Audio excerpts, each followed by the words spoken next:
মিখা ভাৱবাদী পুস্তক 1 অধ্যায়। যিহুদাৰ ৰজা জোথম, আহজ আৰু হিজকিয়াৰ ৰাজত্বৰ সময়ত চমৰীয়া আৰু জেৰুচালেমৰ বিষয়ে দৰ্শনত পোৱা মুৰিষ্টিয়া মিখালৈ অহা জিহুৱাৰ বাক্য। চমৰীয়া আৰু জেৰুচালেমৰ ভাবি দণ্ড, মিখাৰ বিলাপ। হে লোকসকল, সকলোৱে শুনক, এই পৃথিৱী আৰু তাত থকা সকলোৱে শুনক। প্ৰভু জিহুৱা নিজৰ পবিত্ৰ মন্দিৰৰ পৰা আপোনালোকৰ বিৰুদ্ধে সাক্ষী হওক। চাওক, জিহুৱা নিজৰ স্থানৰ পৰা ওলাই আহিছে। তেওঁ নামি আহিব আৰু পৃথিৱীত থকা মূৰ্তি পূজা কৰা মন্দিৰবোৰ ধ্বংস কৰিব। জুই তাপত মম গলাৰ দৰে পৰ্বতবোৰ তেওঁৰ আগত পমি যাব। এঢলীয়া ঠাইৰ পৰা যেনেকৈ পানী ঢালিলে তললৈ বৈ যায়, তেনেকৈ তেওঁ আগত উপত্যকাবোৰ ভাঙি ছিন্ন ভিন্ন হৈ যাব। জাকুবৰ বিদ্ৰোহ আৰু ইজৰাইলৰ বংশৰ পাপৰ কাৰণেই এই সকলো হ'ব। জাকুবৰ বিদ্ৰোহৰ কাৰণ কি আছিল? চমৰীয়া নহয়নে? জিহুদাৰ মন্দিৰবোৰৰ কাৰণে কি জেৰুচালেম নহয়নে? মই পথাৰত চমৰীয়াক দ্ৰাক্ষাবাৰীত গছ ৰোৱা ঠাইৰ দৰে ধ্বংসস্তূপ কৰিম। মই তেওঁ গৃহৰ শিলবোৰ উপত্যকালৈ বগৰাই পেলাম। মই তেওঁ ভিত্তিমূল অনাবৃত কৰিম। তেওঁৰ সকলো কটা মূৰ্তিবোৰ ভাঙি ডোখৰ ডোখৰ কৰা হ'ব আৰু তেওঁ সকলো উপহাৰ জুইৰে পোৰা যাব। তেওঁ সকলো প্ৰতিমাবোৰ মই উচ্ছন্ন কৰিম, কাৰণ তেওঁ বেশ্যাবৃত্তিৰ পৰা সেই সকলো উপহাৰৰ গোটাইছিল আৰু বেশ্যাই পৰিশোধ কৰাৰ দৰে তেওঁলোকে ঘূৰাই দিব। এইকাৰণে মই বিলাপ আৰু ক্ৰন্দন কৰি চিঞৰিম। মই খালী ভৰি আৰু বিবস্ত্ৰ হৈ যাম। মই শিয়ালৰ দৰে চিঞৰিম আৰু ফেঁচাৰ দৰে শোক প্ৰকাশ কৰিম। তেওঁ ঘাঁবোৰ সুস্থ হ'ব নোৱাৰাৰ কাৰণে সেইবোৰ জিহুদালৈকে আহিল। সেই ঘাঁবোৰ জেৰুচালেমলৈ মোৰ লোকসকলৰ দুৱাৰলৈ আহি পালে। গাত নগৰত এই বিষয়ে নকবা আৰু একেবাৰে নাকান্দিবা। বৈতলী অফ্ৰাত মই নিজকে ধূলিত বাগৰাম। বিবস্ত্ৰ আৰু লজ্জিত হৈ চাফিৰৰ নিবাসীসকলৰ মাজেৰে যোৱা। চাননৰ নিবাসীসকল বাহিৰলৈ ওলাই নাহিল। তেওঁলোকৰ ৰক্ষণাবেক্ষণ বঞ্চিত কৰাৰ বাবে বৈত এছেলে বিলাপ কৰিলে, কাৰণ মাৰুত নিবাসীসকলে শুভ সম্বাদৰ বাবে আগ্ৰহেৰে অপেক্ষা কৰি আছিল। কিন্তু জেৰুচালেমৰ দুৱাৰলৈ জিহুৱাৰ পৰা দুৰ্যোগ নামি আহিল। লাকিছ নিবাসীসকলৰ ঘোঁৰাৰ দলত ৰথ লগোৱা। চিউন জীয়াৰীৰ বাবে লাকিছেই পাপৰ আৰম্ভণ, কিয়নো ইজৰাইলৰ অধৰ্ম কাৰ্যবোৰ তোমাৰ মাজত পোৱা গ'ল। সেয়েহে আপুনি মোৰেছত গতক বিদায় উপহাৰ দিব। ইজৰাইলৰ ৰজাসকলক অকজীবৰ নগৰে নিৰাশ কৰিব। মাৰেছা নিবাসীসকলক মই আপোনাৰ ওচৰলৈ আনিম।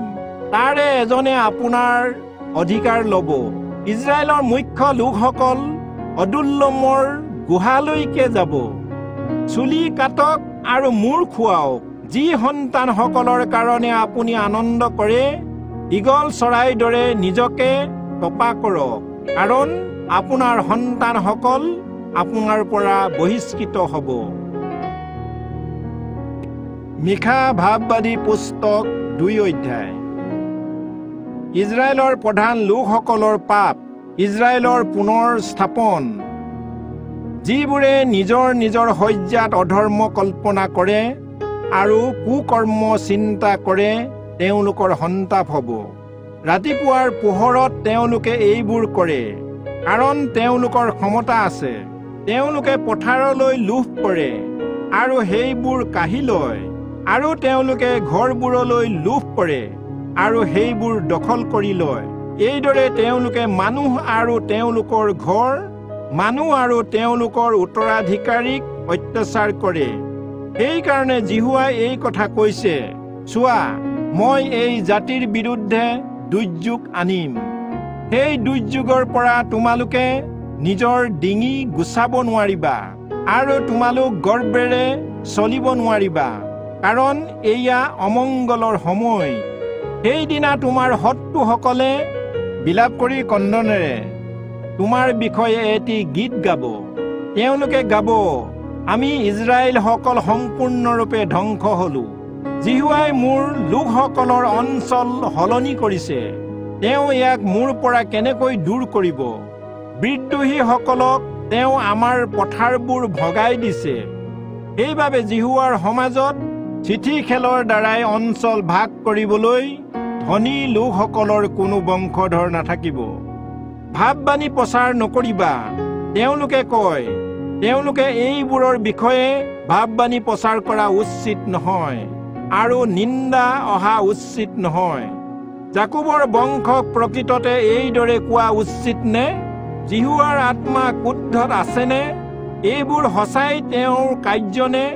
যিজনে ন্যায়ত চলে, মোৰ বাক্যই তেওঁক উপকাৰ নকৰিবনে? ইতিমধ্যে মোৰ লোকসকল শত্ৰুৰ দৰে হৈ উঠিছে। নিৰাপদে আছো বুলি ভাবি যুদ্ধৰ পৰা ঘূৰি অহা সৈন্যসকলৰ দৰে সন্দেহ নোহোৱা পথিকৰ পৰা তুমি পোছাক আৰু বস্ত্ৰ খুলি লৈছা।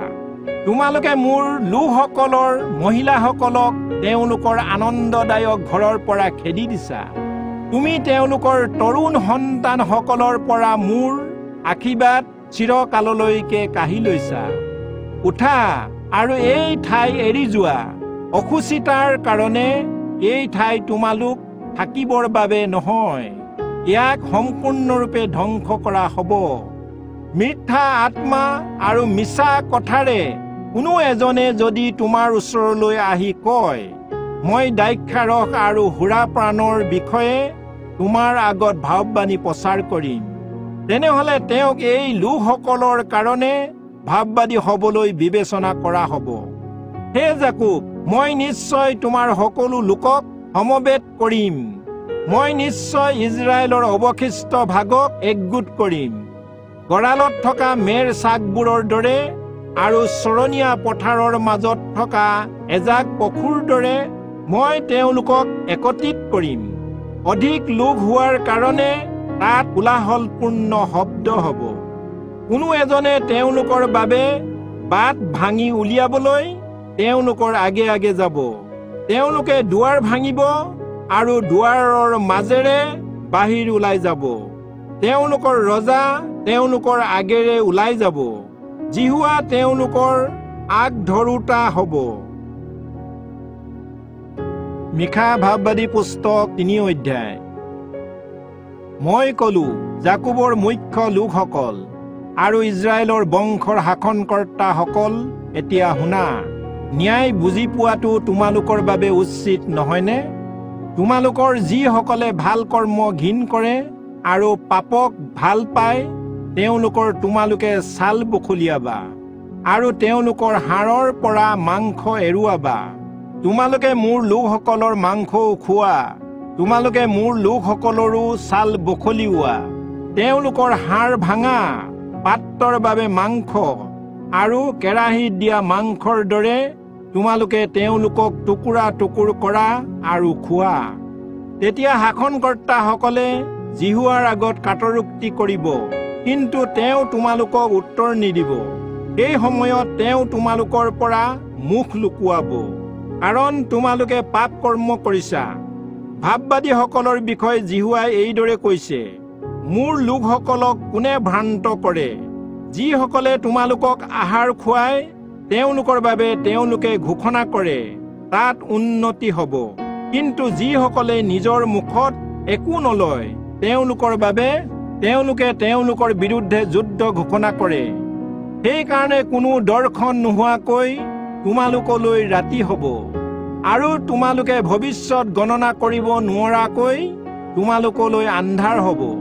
ভাৱবাদীসকলৰ ওপৰত সূৰ্য মাৰ যাব আৰু সেইদিনা তেওঁলোকৰ ওপৰত আন্ধাৰ হ'ব। দৰ্শকসকলক লাজত পেলোৱা হ'ব আৰু ভৱিষ্যত গণনা কৰা সকল ভ্ৰান্ত হ'ব।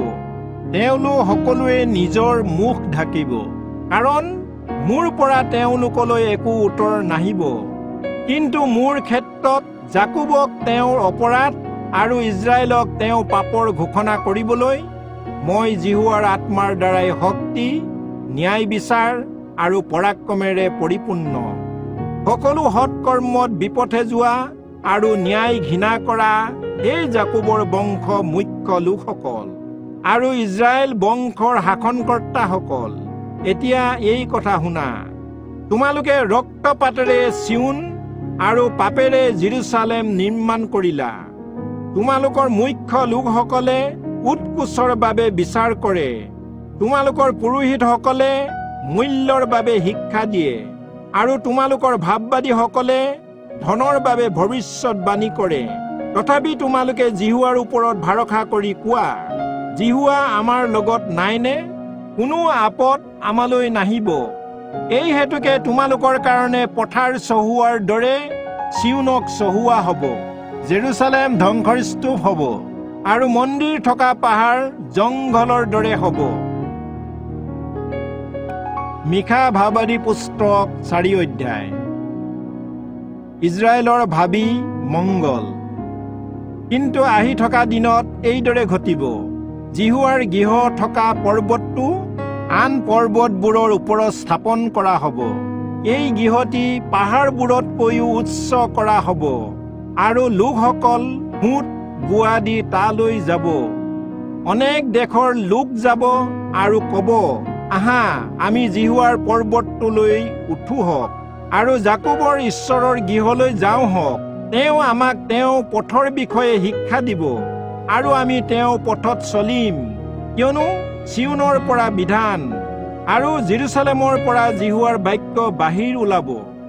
তেওঁ অনেক লোকৰ মাজত বিচাৰ কৰিব আৰু দূৰত থকা বহুতো দেশবাসীৰ বিষয়ে সিদ্ধান্ত ল'ব। তেওঁলোকে তেওঁলোকৰ তৰোৱাল ভাঙি নাঙলৰ ফাল আৰু তেওঁলোকৰ জাঠি ভাঙি কলম দিয়া কটাৰী গহাই ল'ব।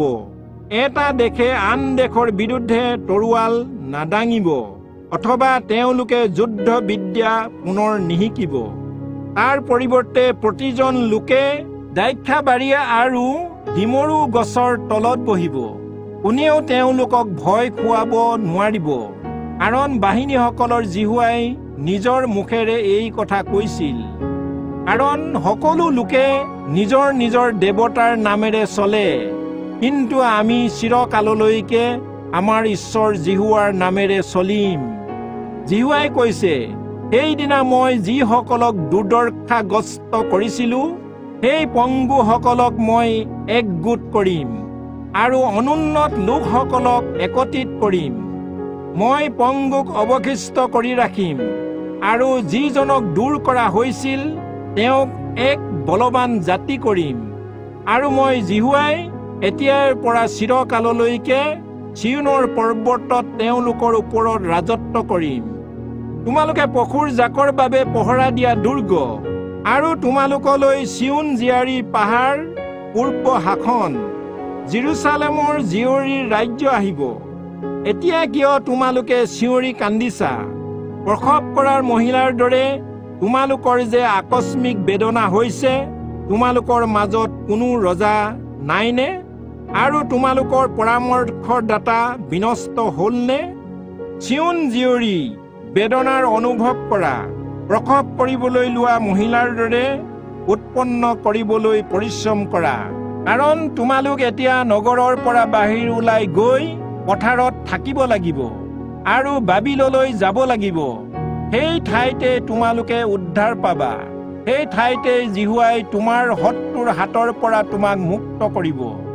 এতিয়া অনেক দেশ তোমালোকৰ বিৰুদ্ধে একত্ৰিত হ'ব।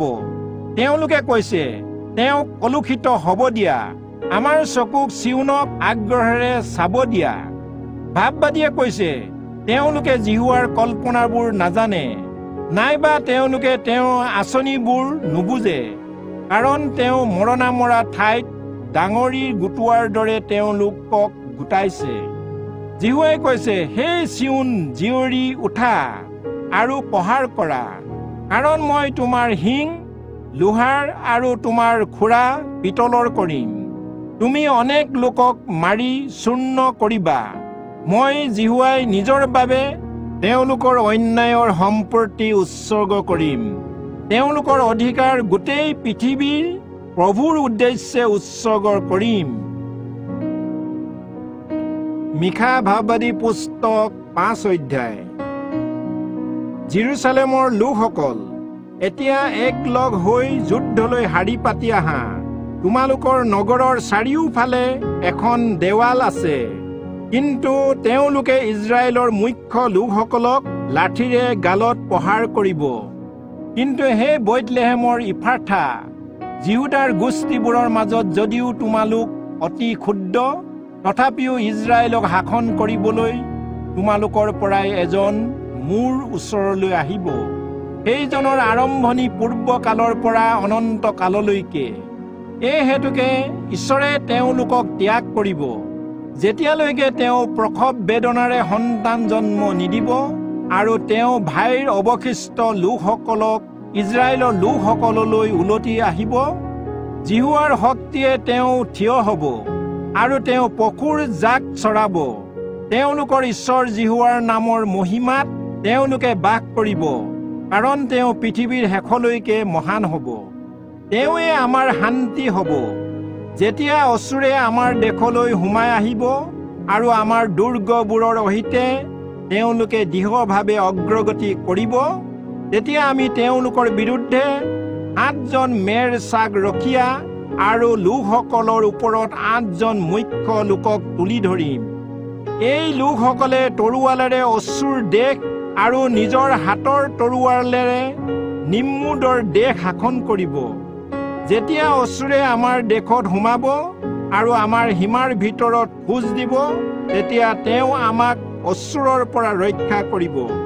বহুতো মানুহৰ মাজত জাকুবৰ অৱশিষ্ট লোক জিহুৱাৰ পৰা অহা নিয়ৰ আৰু ঘাঁহত পৰা বৰষুণৰ দৰে থাকিব। সেইবোৰে মানুহৰ আৰু মনুষ্য সন্তানসকলৰ বাবে অপেক্ষা নকৰে। দেশৰ আৰু বহুতো মানুহৰ মাজত জাকুবৰ অৱশিষ্ট লোক জংঘলত জন্তুৰ মাজত থকা সিংহৰ দৰে আৰু মেৰ চাগৰ জাকৰ মাজত থকা যুৱা সিংহৰ দৰে থাকিব। যেতিয়া তেওঁ তেওঁলোকৰ মাজেৰে যায়, তেওঁ তেওঁলোকক গছকে আৰু ফালি টুকুৰা টুকুৰ কৰে, আৰু সেই ঠাইত তেওঁলোকক ৰক্ষা কৰিবলৈ কোনো নাথাকে। তোমাৰ শত্ৰুবোৰৰ বিৰুদ্ধে তোমাৰ হাত তুলি ধৰা হওক, আৰু সেয়ে তেওঁলোকক ধ্বংস কৰিব। সেইদিনা এইদৰে ঘটিব, জিহুৱাই কৈছে, মই তোমালোকৰ মাজৰ পৰা তোমালোকৰ ঘোঁৰাবোৰ ধ্বংস কৰিম আৰু তোমালোকৰ ৰথবোৰ বিনষ্ট কৰিম। মই তোমালোকৰ দেশৰ নগৰবোৰ উচ্ছন্ন কৰিম আৰু তোমালোকৰ দুৰ্গবোৰ ভাঙি পেলাম। মই তোমালোকৰ হাতৰ মায়াকৰ্ম নষ্ট কৰিম আৰু তোমালোকৰ কোনো গণক দীৰ্ঘ সময় নাথাকিব। মই তোমালোকৰ মাজৰ পৰা কটা প্ৰতিমাবোৰ আৰু তোমালোকৰ শিলৰ স্তম্ভবোৰ ধ্বংস কৰিম। তোমালোকৰ নিজৰ হাতৰ কাৰ্যক প্ৰণিপাত কৰি নাথাকিবা। মই তোমালোকৰ মাজৰ পৰা আছেৰা খুঁটা বিনাশ কৰিম আৰু মই তোমালোকৰ নগৰবোৰ ধ্বংস কৰিম। যি দেশে মোৰ কথা নুশুনে, সেই দেশৰ ওপৰত মই খং আৰু ক্ৰোধেৰে প্ৰতিকাৰ সাধিম। মিখা ভাৱবাদী পুস্তক 6 অধ্যায়। জিহুৱাৰ অভিযোগ আৰু লোকসকলৰ উত্তৰ। জিহুৱাই কৈছে, এতিয়া তোমালোকে শুনা। মিখাই তেওঁক ক'লে, উঠক আৰু পৰ্বতবোৰৰ সন্মুখত আপোনাৰ অৱস্থাৰ বিষয়ে কওক। পাহাৰবোৰক আপোনাৰ মাত শুনিবলৈ দিয়ক। পৰ্বতবোৰ আৰু পৃথিৱীৰ স্থায়ী ভিত্তিমূল জিহুৱাৰ অভিযোগ শুনা, কাৰণ জিহুৱাৰ নিজৰ লোকসকলৰ সৈতে অভিযোগ আছে আৰু তেওঁ ইজৰাইলৰ বিৰুদ্ধে ন্যায়ালয়ত যুঁজিব। হে মোৰ লোকসকল, মই তোমালোকক কি কৰিলো? মই কেনেকৈ তোমালোকক পৰিচান্ত কৰিলো? মোৰ সৈতে সাক্ষ্য দিয়া। কাৰণ মই তোমালোকক মিছৰ দেশৰ পৰা উলিয়াই আনিলো আৰু বন্দী ঘৰৰ পৰা তোমালোকক মুক্ত কৰিলো। মই তোমালোকৰ ওচৰলৈ মুচি, হাৰুন আৰু মিৰিয়মক পঠিয়াইছিলো। হে মোৰ লোকসকল, মোৱাবৰ ৰজা বালাকে কি পৰিকল্পনা কৰিছিল আৰু বিউৰ পুত্ৰ বিলিয়মে বালাকক কি উত্তৰ দিছিল, এই বিষয়ে সোঁৱৰণ কৰা। তাত চিটিমৰ পৰা গিলগললৈ যাওঁতে যি ঘটিছিল জিহুৱাৰ সেই ন্যায় কাৰ্যবোৰ বিষয়ে তোমালোকে জানিব পাৰিবা। সৰ্বোপৰি ঈশ্বৰক প্ৰণাম কৰোঁতে মই জিহুৱালৈ কি লৈ যাম? মই তেওঁৰ ওচৰলৈ এবছৰীয়া দামুৰীৰ সৈতে হোম বলি লৈ যোৱা উচিত নে? হাজাৰ হাজাৰ মেৰ চাক বা 10,000 তেলৰ নদীত জিহুৱাৰ সন্তুষ্ট হ'বনে? মোৰ অপৰাধৰ বাবে মোৰ প্ৰথমে জন্ম হোৱা সন্তান আৰু মোৰ নিজৰ পাপৰ বাবে মোৰ ঔৰসত ফলদান কৰিমনে? হে মনুষ্য, জিহুৱাই যি ভাল সেই বিষয়ে তোমালোকক কৈছিল, আৰু জিহুৱাই তোমালোকৰ পৰা এইবোৰ বিচাৰে: ন্যায় ৰূপ কাৰ্য কৰা, দয়াশীলতাক ভাল পোৱা, আৰু তোমালোকে ঈশ্বৰৰ সৈতে নম্ৰভাৱে চলা। জিহুৱাই নগৰলৈ ঘোষণা কৰি কৈছে, এনে কি এতিয়া প্ৰজ্ঞায়ো তোমাৰ নাম স্বীকাৰ কৰিছে। তোমালোকে দণ্ডডাললৈ আৰু যিজনে নিৰ্দিষ্ট ঠাইত ইয়াক ৰাখিছে সেইজনলৈ মনোযোগ দিয়া। দুষ্ট লোকৰ ঘৰ সম্পত্তিবোৰ অসৎ আৰু মিছা যুগবোৰ ঘিনলগীয়া। অন্যায়ৰ তোলাচনী আৰু প্ৰবঞ্চক ওজনৰ মোনা ব্যৱহাৰ কৰাজন মই নিৰ্দোষী বুলি বিবেচনা কৰিমনে? ধনী লোকসকল অত্যাচাৰেৰে পৰিপূৰ্ণ, তাৰ নিবাসীসকলে মিছা কথা কয় আৰু তেওঁলোকৰ জিভা প্ৰতাৰণাপূৰ্ণ। এই হেতুকে মই বিষম আঘাতেৰে তোমালোকক আঘাত কৰিলোঁ। তোমালোকৰ পাপৰ কাৰণে মই তোমালোকক ধ্বংস কৰিলোঁ। তোমালোকে খাবা কিন্তু তৃপ্ত নহবা, তোমালোকৰ পেট খালীৰে হৈ থাকিব। তোমালোকে বস্তুবোৰ গোটাবা কিন্তু ৰক্ষা কৰিব নোৱাৰিবা, আৰু তোমালোকে যি ৰক্ষা কৰিবা তাক মই তৰোৱালক উধাই দিম। তোমালোকে সিঁচিবা কিন্তু দাবলৈ নাপাবা, তোমালোকে জীত গছকিবা কিন্তু তেল নিজে ঘঁহিব নাপাবা। তোমালোকে দ্ৰাক্ষা গুটি চেপিবা কিন্তু দ্ৰাক্ষাৰস পান কৰিবলৈ নাপাবা। অম্ৰিয়ৰ বিধিবোৰ আৰু আহাবৰ বংশৰ সকলো কাৰ্যবোৰ পালন কৰিছা। তোমালোকে তেওঁলোকৰ উপদেশত চলিছিলা, সেয়েহে মই তোমালোকৰ নগৰ ধ্বংস কৰিম আৰু তোমালোকক নিবাসীসকলে বিদ্ৰোহ কৰিব। মোৰ লোকসকলৰ অৱজ্ঞা তোমালোকে বহন কৰিবা। মিশা ভাৱবাদী পুস্তক 7 অধ্যায়। মোৰ সন্তাপ হ'ল, কাৰণ মই গ্ৰীষ্মকালৰ ফল চপাই শেষ হৈ যোৱাৰ নিচিনা আৰু দ্ৰাক্ষা বাৰীত থাকি যোৱা দ্ৰাক্ষা গুটি গোটোৱাৰ দৰে হলো, কাৰণ তাত পুনৰ কোনো ফলৰ থোপা বিচাৰি পোৱা নাযায়। তথাপিও মই প্ৰথমে পকা ডিমৰু ফল পাবলৈ ইচ্ছা কৰিছো। পৃথিৱীৰ পৰা ঈশ্বৰ বিশ্বাসী লোক উচ্ছন্ন হ'ল। লোকসকলৰ মাজত এজনো ন্যায়পৰায়ণ লোক অৱশিষ্ট নাই। তেওঁলোক সকলোৰে ৰক্তপাত কৰিবলৈ খাপ দি থাকে। প্ৰতিজন লোক আৰু তেওঁৰ ভাইসকলে জালেৰে আন কোনো এজন লোকক ধৰে। অনিষ্ট কাৰ্য কৰিবলৈ তেওঁলোকৰ হাত পাৰ্গত। শাসনকৰ্তাই ধন খোজে, বিচাৰকৰ্তাই উৎপোচ ল'বলৈ প্ৰস্তুত থাকে, আৰু প্ৰভাৱশালী লোকে যি পাবলৈ ইচ্ছা কৰে তাক আনৰ আগত কয়। সেয়েহে তেওঁলোকে একেলগে পৰিকল্পনা কৰে। তেওঁলোকৰ মাজত শ্ৰেষ্ঠজন জংঘলী গোলাপৰ দৰে, ন্যায়পৰায়ণ লোক জোপোহা কাঁইটীয়া গছৰ বেৰা। তোমাৰ প্ৰহৰীসকলৰ দ্বাৰাই কোৱা ভৱিষ্যবাণীৰ দিন এইয়ে, তোমাৰ দণ্ডৰ দিন এয়া। এতিয়া তাত বিভ্ৰান্তিৰ সৃষ্টি হৈছে। কোনো চুবুৰীয়াক বিশ্বাস নকৰিবা, কোনো বন্ধুৰ ওপৰত আস্থা নাৰাখিবা। তুমি কি কৈছা সেই বিষয়ে সাৱধান হোৱা। এনেকি যি মহিলাই তোমাৰ আঁৰত মিছা কথা কয় তেওঁৰ প্ৰতিও সাৱধান হোৱা। কাৰণ পুত্ৰই নিজৰ পিতৃক অমান্য কৰে, জীয়েকে নিজৰ মাতৃৰ বিৰুদ্ধে উঠে, আৰু বোৱাৰীয়েকে নিজৰ শাহুৱেকৰ বিৰুদ্ধে উঠে। তেওঁ নিজৰ ঘৰৰ মানুহেই তেওঁৰ শত্ৰু হয়। কিন্তু মই হ'লে জিহুৱালৈ অপেক্ষা কৰিম। মই মোৰ ত্ৰাণকৰ্তা ঈশ্বৰলৈ অপেক্ষা কৰিম। মোৰ ঈশ্বৰে মোৰ কথা শুনিব। হে মোৰ শত্ৰু, মোৰ সহিতে আনন্দ নকৰিবা। মই পৰি যোৱাৰ পাছত পুনৰ উঠিম। মই যেতিয়া আন্ধাৰত বহো তেতিয়া জিহুৱা মোৰ বাবে পোহৰ হয়। কাৰণ মই জিহুৱাৰ অহিতে পাপ কৰিলো। তেওঁ মোৰ বিষয়ে বিচাৰ নকৰালৈকে মই তেওঁৰ ক্ৰোধ সহন কৰিম, আৰু তেওঁ মোৰ বাবে ন্যায় বিচাৰ কৰিব। তেওঁ মোক পোহৰলৈ আনিব। তেতিয়া ন্যায় বিচাৰে তেওঁ মোক ৰক্ষা কৰা মই দেখিবলৈ পাম। তেতিয়া মোৰ শত্ৰুৱে সেয়া চাব, তোমাৰ ঈশ্বৰ জিহুৱা ক'ত বুলি সোধাজন লাজত পৰিব। মোৰ দৃষ্টিয়ে তেওঁক চাব, তেওঁ বাটৰ বোকাৰ নিচিনাকৈ গছকা হ'ব। তোমাৰ দেৱালবোৰ নিৰ্মাণ কৰাৰ দিন আহিছে। সেইদিনা সীমাবোৰ দূৰলৈকে সম্প্ৰসাৰিত হ'ব। সেইদিনা ওচৰৰ পৰা মিছৰত থকা নগৰবোৰলৈকে, মিছৰৰ পৰা বৃহৎ নদীলৈকে, সমুদ্ৰৰ পৰা সমুদ্ৰলৈকে আৰু পৰ্বতৰ পৰা পৰ্বতলৈকে আপোনাৰ লোকসকল আপোনাৰ ওচৰলৈ আহিব। এতিয়া তাত বাস কৰা লোকসকলৰ আৰু তেওঁলোকৰ কৰ্ম ফলৰ কাৰণে সেই দেশবোৰ উচ্ছন্ন হ'ব। আপোনাৰ লোকসকলক আৰু আপোনাৰ আধিপত্যৰ পশুৰজাকক আপোনাৰ লাখুটিৰে চৰাওক। যদিও তেওঁলোক প্ৰমিল পাহাৰৰ অৰণ্যত অকলশৰে আছে, তথাপিও তেওঁলোকক আগৰ দৰেই বাছানত আৰু গিলিয়দত খাবলৈ দিয়ক। তোমালোক মিছৰৰ দেশৰ পৰা ওলাই অহা দিনৰ দৰে মই তেওঁলোকক আচৰিত কাৰ্য দেখুৱাম।